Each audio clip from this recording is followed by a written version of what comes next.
Bank retires का case MC Singla जो है वो पेंशन अपडेशन को लेकर सुप्रीम कोर्ट में चल रहा है। उसमें जो पिछली बार सुनवाई अभी 25 फरवरी की हुई थी, जिसमें हमारे वकील ने जो जजेस के सामने बोला था, डीएस नकारा केस का एक रेफरेंस लिया था।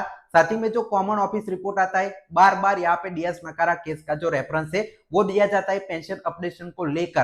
तो उससे कैसे हमारा एमसी सिंगला केस से उसका फाइनल वर्डिक्ट आएगा और हमारे जो बैंक रिटायर्स के पक्ष में कैसे आ सकता है, इस केस के बारे में मैं आपको जानकारी दूंगा, जिससे आपको क्लियर हो जाएगा कि हमारा जो पक्ष है वो बहुत स्ट्रांग है और हमारे लिए ये फैसला अच्छे से आ सकता है। तो कौन सा एक केस है डीएस नकारा, उसमें pension is not bounty deferred wage, ये भी आपका फैसला दिया था। तो पूरी तरह से डिटेल में चलिए देखते हैं और इसकी वजह से आपका जो एरिया से पेंशन अपडेशन है वो कैसे होगा, वो भी रास्ता खुलता है। तो चलिए शुरुआत करते हैं, मैं आपको डिटेल में ये पूरा केस है वो समझाता हूं। तो देखिए, जो आपका डीएस नकारा केस है सुप्रीम कोर्ट में लगा था। Key details of DS Nakara case decided by the Supreme Court of India, landmark judgment on pension right and discrimination under constitution. मतलब इसमें एक लैंडमार्क जजमेंट है वो सुप्रीम कोर्ट ने ऑलरेडी दिया है। अब देखिए केस नेम एंड साइटेशन में देखिए, डीएस नकारा एंड अदर्स थे एक तरफ और एक तरफ था यूनियन ऑफ इंडिया। मतलब अभी जैसे एमसी सिंगला एंड अदर से और सामने है यूनियन ऑफ इंडिया, वैसे ही इनका भी पेंशन का केस है डीएस नकारा एंड अदर्स का लगा था। जो आपका है वो पूरी तरह से इसकी जानकारी देखिए, इस केस का नंबर और सारी चीजें देख सकते हैं। डेट ऑफ जजमेंट यहाँ पे जो 17 दिसंबर 1982 कोर्ट ने यहाँ पे सुप्रीम कोर्ट ऑफ इंडिया ने इसका जजमेंट यहाँ पे दिया था। अब देखिए इसकी जो डिटेल्स है केस किस बारे में था वो देखते।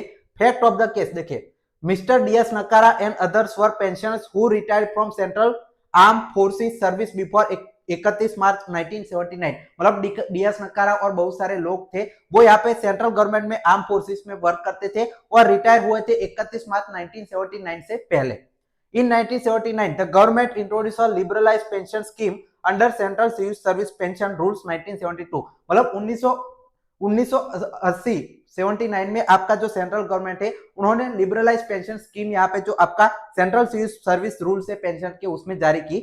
This is revise how pension were calculated. मतलब इसमें जो पेंशन कैलकुलेशन कैसे होगा वो सारी चीजें रिवाइज हो चुकी हुई। इसमें एग्जांपल देखिए, एवरेज लास्ट 10 मंथ की सैलरी यहाँ पे 36 महीनों की जगह लेने लगे जो पेंशन कैलकुलेट करने के लिए। अब आगे क्या हुआ, however the scheme benefit were initially made applicable only pensioners retiring on or after 31 March 1979 excluding pre 1979 retires like नकारा। मतलब इसमें सबसे बड़ा प्रॉब्लम क्या आया कि ये जो स्कीम है वो लागू हुई उसके बाद, मतलब 31 जो आपका मार्च 1970 के बाद जो स्कीम है उनके बाद के रिटायरी है उस दिन जो रिटायर हुए उनको ही बेनिफिट मिलेगा। इससे पहले के जो प्री रिटायर से उनको छोड़ दिया गया उनको इसका बेनिफिट नहीं मिलेगा।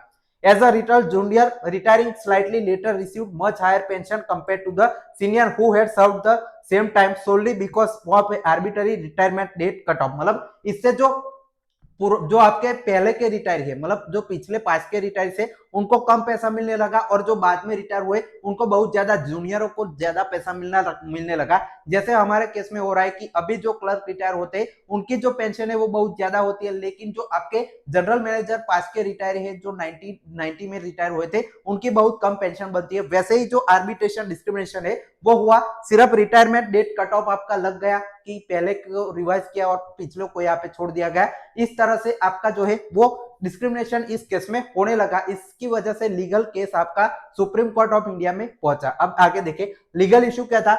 Main constitutional question before Supreme Court was whether differentiating pensioners solely on the basis of retirement date was discriminatory and violates article 14 of the constitution right to equity। मतलब इससे आपके जो डिस्क्रिमिनेशन आप क्रिएट कर रहे हैं जो रिटायरी से कट ऑफ डेट के बेस पर, रिटायरमेंट डेट के बेस पर, वो आपका पूरी तरह से डिस्क्रिमिनेटरी है। आर्टिकल 14 इससे वायोलेट होता है कि राइट टू इक्विटी का ये आर्टिकल है जिसमें लिखा है कि लॉ सभी के लिए सेम होता है, सभी के लिए सारी चीजें सेम होती है कॉन्स्टिट्यूशन के हिसाब से। इंडिया में आर्टिकल 14 राइट टू इक्विटी ये कहता है, तो इसका वायोलेशन हो रहा है। इस बेसिस पर सुप्रीम कोर्ट में ये लोग यहाँ पे गए। अब आगे देखिए सुप्रीम कोर्ट ने डिसीजन यहाँ पे क्या दिया, देखे supreme court rule in favour of DS Nakara and others and held that. मतलब सुप्रीम कोर्ट ने फैसला डीएस नकारा और जो बाकी रिटायर्स है उनके पक्ष में दिया।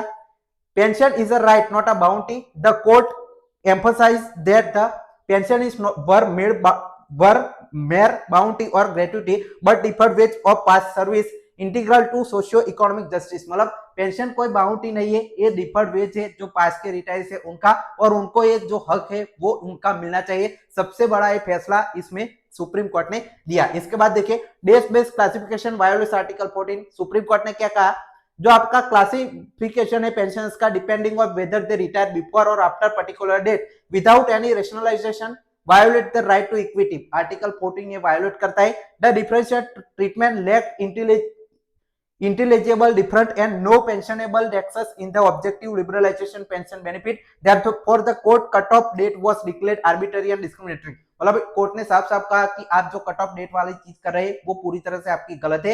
ये आर्टिकल 14 हमारा वायोलेट करता है, जिससे आपका जो application of liberalised pension scheme है उसका क्या कहा, तो देखिए the court held that all pensioners governed by the same pension rules must be treated as a single class of the purpose of pension calculation irrespective of retirement dates। pre 1979 retirees were entitled the scheme benefit of the liberalized scheme। मतलब court ने साफ साफ कहा कि आप यहाँ पे जो है जो सेम स्कीम के अंदर जो रिटायर्स आते हैं उनके साथ सेम ट्रीटमेंट होना चाहिए, और जो प्री 1979 के रिटायर्स है उनको भी इस स्कीम में आप दाखिल आप कीजिए। ये सुप्रीम कोर्ट ने बहुत अच्छा जो जजमेंट है वो सभी रिटायर्स के पक्ष में दिया।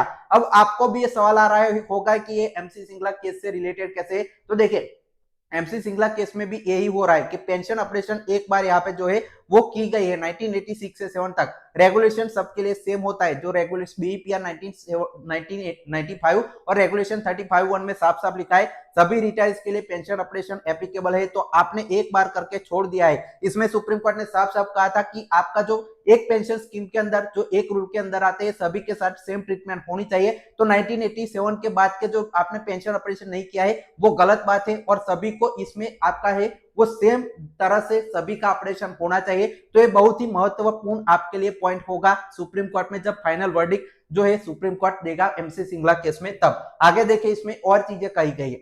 No direction for arrears prior to the scheme, मतलब इसमें क्या कहा, एरियस के बारे में क्या जानकारी दी कि जो स्कीम जब से लगी उससे पहले के जो रिटायर्स है उनको यहाँ पे एरियस का बेनिफिट नहीं दिया गया, ठीक है। While the scheme was made applicable, तो स्कीम तो सभी के लिए लगा दी गई pre 1979, court did not automatically grant retrospective arrears benefit prior 31 March 1979। मतलब जो आपका रेगुलेशन जो आपका लगा जो आप स्कीम लगी उससे पहले के रिटायर्स को एरियर का बेनिफिट नहीं मिला, क्योंकि ये तो बात सही है कि तब आपकी स्कीम यहाँ पे एग्जिस्ट नहीं करती थी। लेकिन बैंक रिटायर्स के पक्ष में क्या होगा एमसी सिंगला में कि आपकी ये स्कीम है वो 1986 में और 7 में भी आपने लागू कर दी थी, तो उसके बाद तो ये स्कीम लगातार लगनी चाहिए थी। तो आपको एरियर्स जब से आप 1986 से बाद के सभी जो लोग हैं उनको एरियर्स अब मिलने चाहिए, इसके हिसाब से इस जो आपकी लाइन लिखी गई है उस हिसाब से, और पेंशन ऑपरेशन भी बार बार होना चाहिए। अब आगे देखिए ये जो आपका बेंच था वो कौन था, जो जजमेंट यहाँ पे पांच जजों की बेंच ने यहाँ पे सुप्रीम कोर्ट में दिया था, जिसमें chief justice YV Chandrachud and justice यहाँ पे देसाई, साथ ही में तलजा उक्रम और चिन्नप्पा रेड्डी एंड यहाँ पे बलापुर इस्लाम, जो आपके 5 जो जजिस है उनकी बेंच ने फैसला किया था। सिग्निफिकेंट यहाँ पे जो है जजमेंट का देखे, this case is a landmark service of law and constitutional जो आपका jurisdiction because it affirm pension as a fundamental right connected to equity of treatment. मतलब पेंशन है वो राइट टू इक्विटी से कनेक्टेड है, और ये बहुत ही फंडामेंटल पेंशन के बारे में जजमेंट जो है वो पास किया गया था। Struck down arbitrary date based discrimination in government pension scheme, reinforce the constitutional mandate, interpret socio welfare policy, light directive principle article 14। मतलब इससे आपका पेंशन है पेंशन से उनको लाभ मिला था। अब सेम आपका केस है वो फिर से एमसी सिंगला केस की लड़ाई वैसे ही आपका जैसे ये केस था वो आखिरी मोड़ पर आ चुके हैं। तो अब जज आपके संदीप जो आपके मेहता है और विक्रमनाथ जी है वो इस पर अब फैसला बहुत जल्दी सुनाने वाला है। तो होपफुली इससे आपका जो रेगुलेशन 35(1) में पेंशन का लिखा गया है जिससे आपकी पेंशन ऑपरेशन 99% आपके पक्ष में फैसला आ सकता है। अगर अब आपको कोई भी डाउट है और इसकी जुड़ी जानकारी सारी हमें यहाँ पे जो है शेयर करने वाले इस चैनल पर, उसके लिए आप इस चैनल को सब्सक्राइब करके रख सकते हैं। कोई भी डाउट है तो कमेंट सेक्शन में हमें जरूर बताइए। Final thanks for watching.